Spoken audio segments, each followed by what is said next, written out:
If you're looking for a foldable e-bike that has a carbon belt drive, but it has internal gearing to it, which has got 3, in fact, in this rear hub motor, a Bafang motor, then you should definitely check out this bike here, which is from ADO. It's the Air 20 Ultra.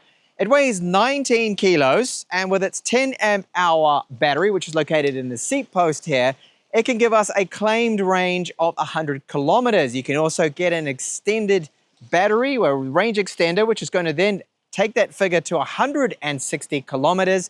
It has hydraulic disc brakes from TechTablets. They're 160 millimeter, and you can fold the handlebars and the frame in half and easily store this bike away. So in this review, I'll show you what the ADO Air 20 Ultra is all about.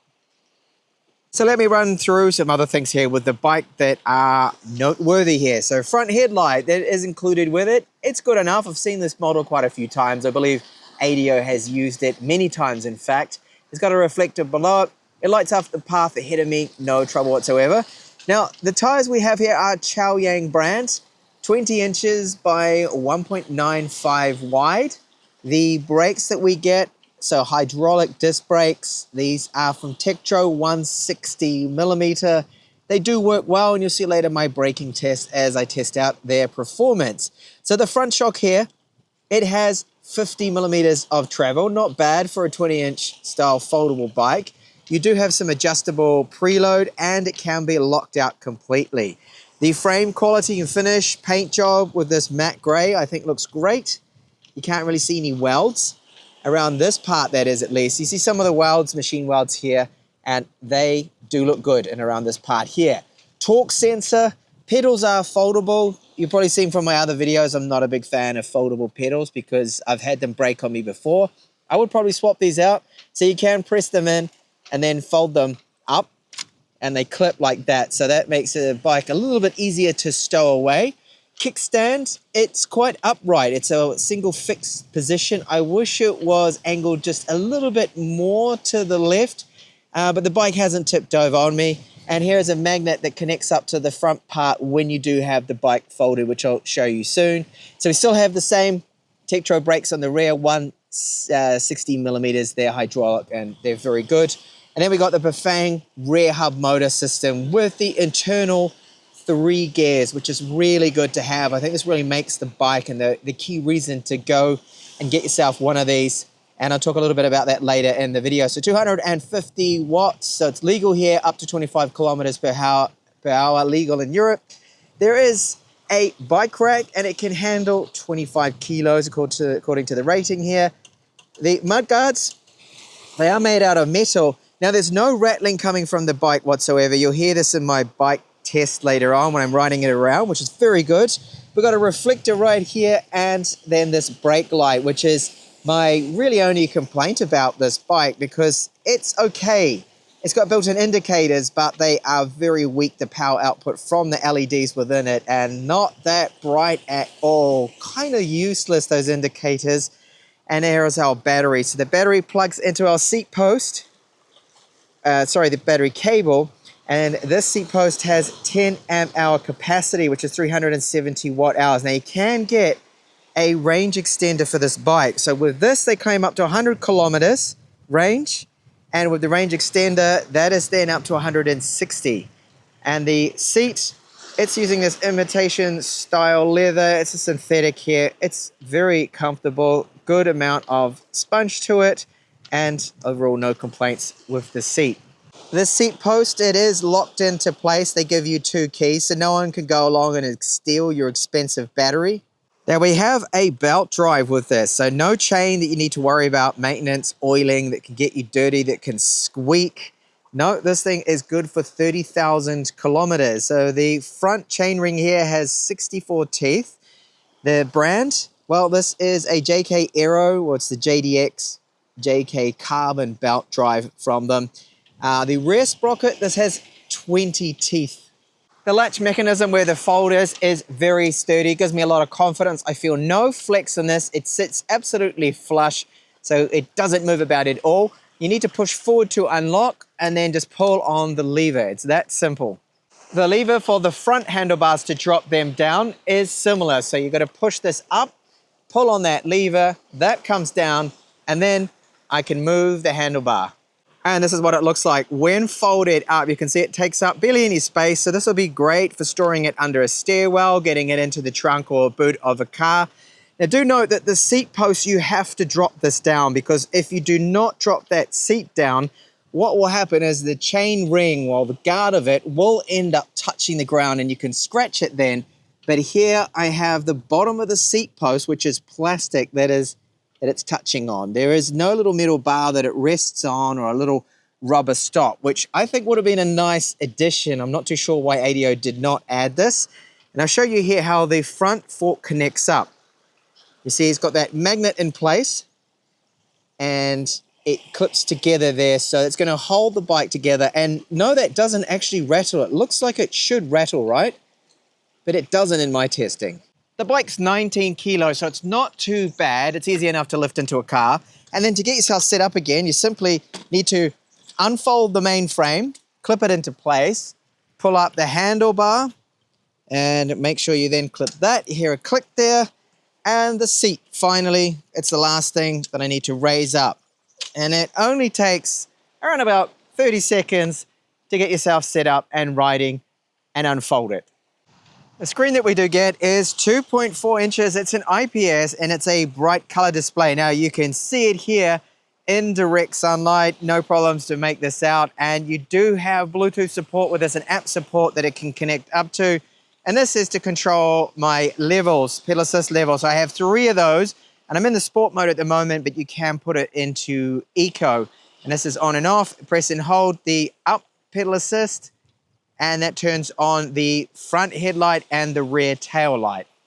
ADO does include a bell, reasonably loud one. Plus we have lock grips, and the brake levers, being hydraulic, do have a very good feel to them.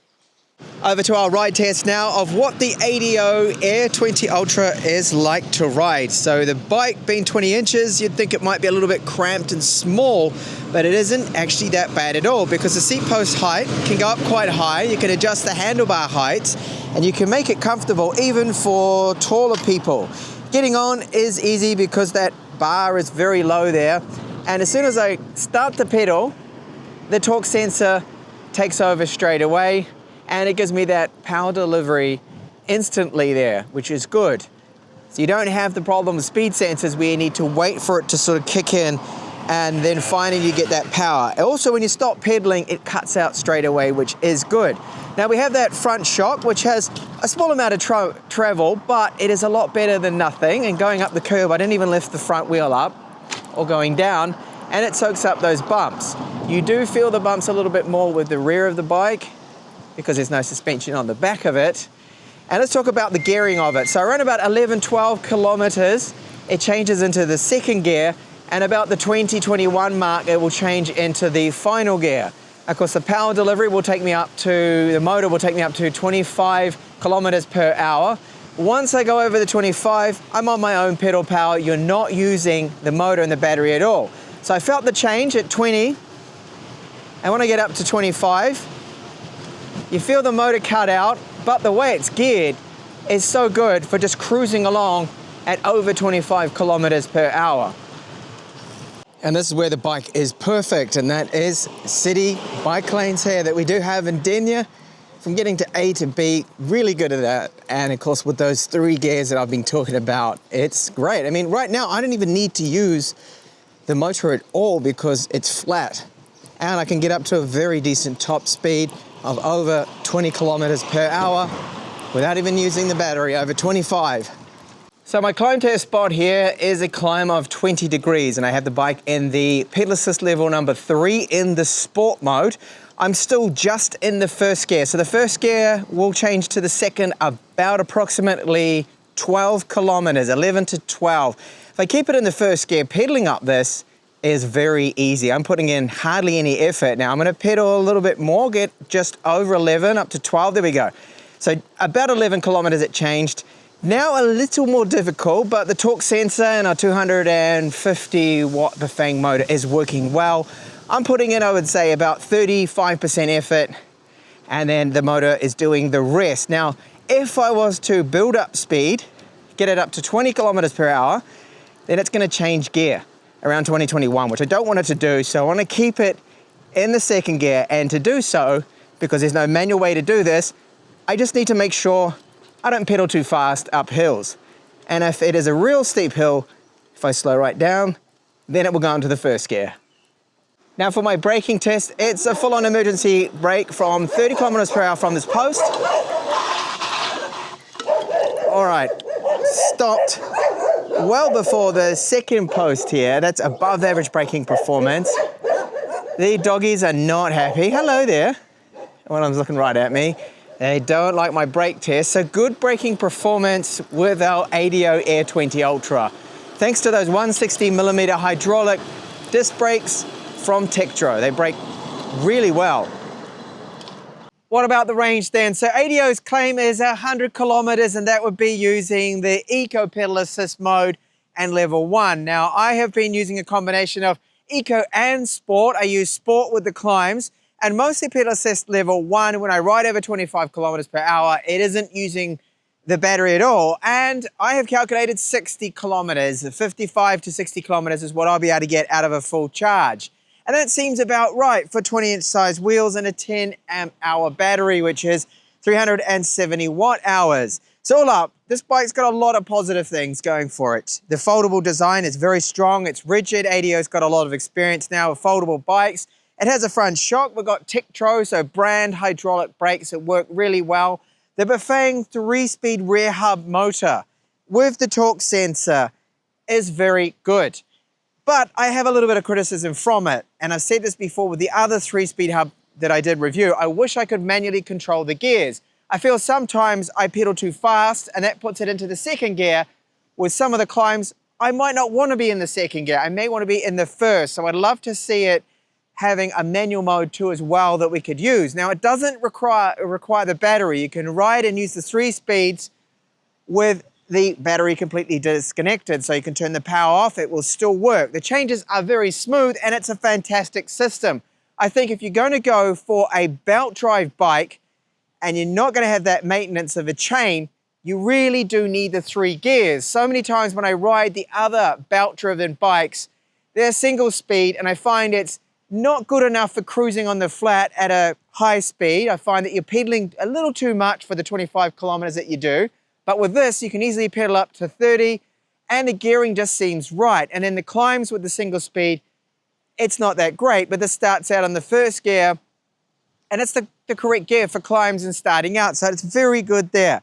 Price-wise, I don't know yet. At the time of this video, I can't see any pricing online for the Air 20 Ultra, but I believe it will be around approximately, I'm just guessing here, 1,500 or 1,600 euros. Maybe even more than that. We'll have to wait and see. So it will be an expensive foldable bike, but you're looking at, I think, one of the best out there. If you must have belt-driven, foldable hydraulic brakes, front shock, then this is it.